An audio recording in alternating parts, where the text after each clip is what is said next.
Good morning, Little Masters, and welcome back to today's Tolkien Times. I'm the Man of the West, also from the Prancing Pony podcast. Let's get started with Week 38's Word Nerd Wednesday.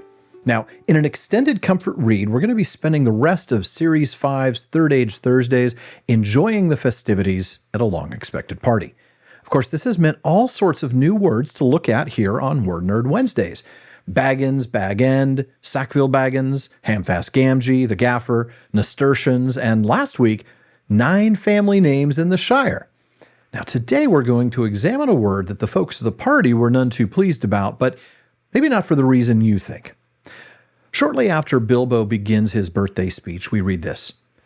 Together we score 144. Your numbers were chosen to fit this remarkable total, one gross, if I may use the expression. No cheers. This was ridiculous.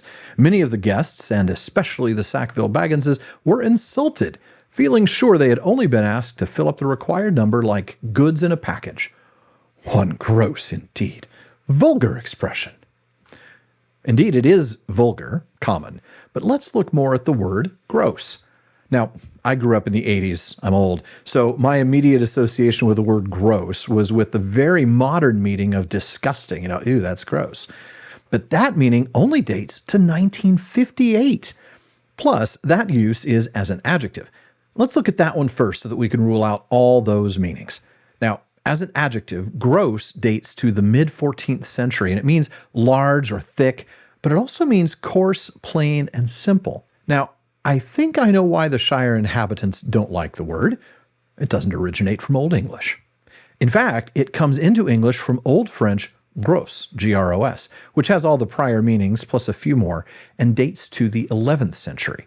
Now, not surprisingly, from Old French, its roots can be traced to late Latin grossus, meaning thick or coarse, of food or mind, but also to the same word in medieval Latin, which meant great or big. And there it's cognate with Italian grosso, for example. Now, interestingly, the online etymology dictionary says this, grossus, is a word of obscure origin not in classical Latin, and apparently unrelated to Latin crassus, which meant the same thing.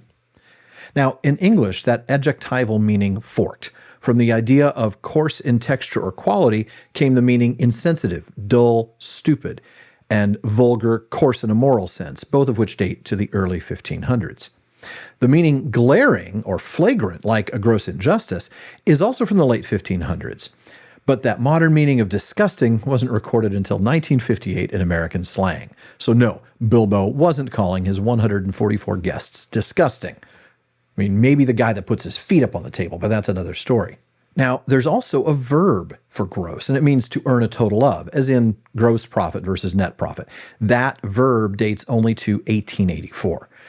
No, the meaning that Bilbo was using here was the noun gross, and that one, it's honestly pretty straightforward. It means a dozen, and it comes from the Old French grosse douzaine. I'm not sure I'm pronouncing that correctly at all. Grosse douzaine. I'm better at pronouncing Old English than Old French. Now that you know Old French, gros means large, big, etc., you can readily guess that that means large dozen. Now, of course, it actually means a dozen, or 12 12s, hence the 144 guests feeling a bit like they're just a number. Maybe some of them are. I mean, after all, he likes less than half of them, half as well as they deserve. Now, interestingly, just as an aside, this is also where we get the English word grocer, one who buys and sells in gross.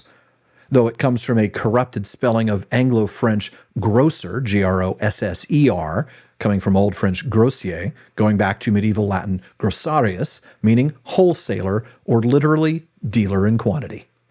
And you might recall Gloin saying of Bilbo that as soon as I clapped eyes on the little fellow bobbing and puffing on the mat, I had my doubts.